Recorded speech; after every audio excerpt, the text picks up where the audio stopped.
สวัสดีตอนแรกชาวทุกคนมื้อนี้สิพาเด็กๆไปเล่นน้ำก่อนฮอนหลายพาไปเล่นน้ำเซ่ก่อนไปทุกคนไปเล่นน้ำเซ่กัน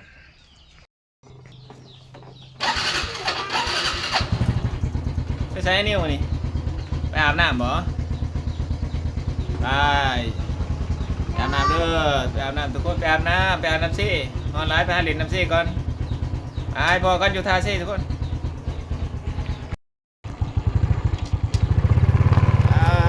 ไปหาเล่นน้ำเซ่ก่อน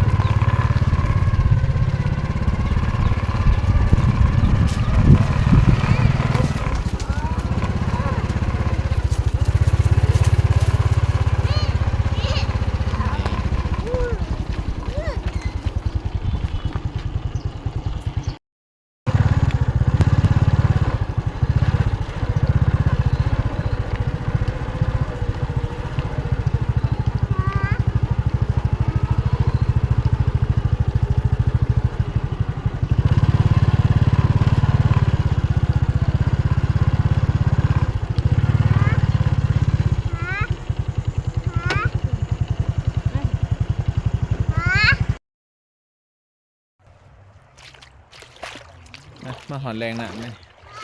หอดเท่เลยนี่โอ้น้ำใสขักเลยคนนี้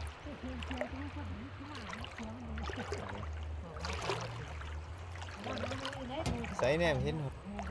ขี้หินอยู่ลุมบางไงนี่